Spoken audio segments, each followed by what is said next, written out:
اب وقت آ گیا کہ ڈی ایچ سٹی کراچی میں بہت احتیاط اور بہت سمجھداری سے فیصلہ کریں.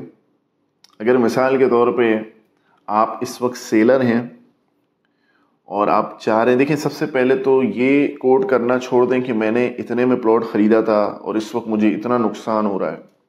اگر آپ کو لگتا ہے کہ آپ نے کیونکہ پہلے پرچیزنگ کی تھی اور اس وقت آپ کا پلاٹ نقصان میں ہے، تو آپ تو ایک کام یہ کر سکتے ہیں کہ دوسرا اس وقت کے حساب سے ایک پلاٹ لے کے اس کے ساتھ آپ ایوریج بنا لیں. لیکن اگر آپ کو بہت زیادہ ضرورت نہیں ہے اور آپ کے پاس کوئی سیکنڈ آپشن نہیں ہے جہاں پر آپ کو لگتا ہے کہ آپ کا یہ نقصان کور ہو سکتا ہے، تو آپ اس پلاٹ کو اس وقت ہولڈ کر لیں. میرا یہ بڑا برادرانہ ایک مخلصانہ مشورہ ہے آپ کو، اس وقت زیادہ جلد بازی نہ کیجیے گا انٹل اینڈ انلیس آپ الاٹی نہیں ہیں اور آپ کی بہت زیادہ انویسٹمنٹ اور جس کو آپ کو بہت زیادہ لاس ہو رہا ہے. اگر آپ کے پاس بہت زیادہ اچھا آپشن نہیں ہے اس نقصان کو کور کرنے کا، تو آپ فی الحال کے لیے اپنے پلاٹ کو ہولڈ کر لیں.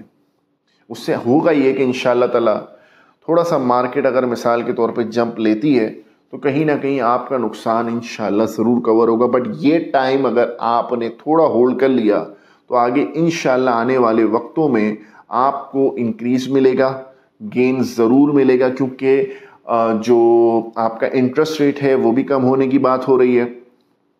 بجٹ کے حوالے سے بھی کافی اچھی خبریں آنا شروع ہو گئی ہیں. لیکن واللہ عالم جب بجٹ آئے گا تو ہم دیکھیں گے کہ اس وقت پراپرٹی میں کتنی سٹیبلٹی ہے اور کتنا انکریز ہو رہا ہے. میرا ان سیلرز کو مشورہ ہے کہ کچھ ٹائم کے لیے اپنے پلاٹس کو اگر ہولڈ کر سکیں تو ضرور کریں. بہرحال اگر ایمرجنسی ہے اور سیل کرنا ہی کرنا ہے، کیش ان ہینڈ کرنا ہی کرنا ہے، تو آپ ضرور ان دیے گئے نمبر پر رابطہ کر سکتے ہیں. اپنی دعاؤں میں عبداللہ خانی کو بہت یاد رکھیے گا. السلام علیکم.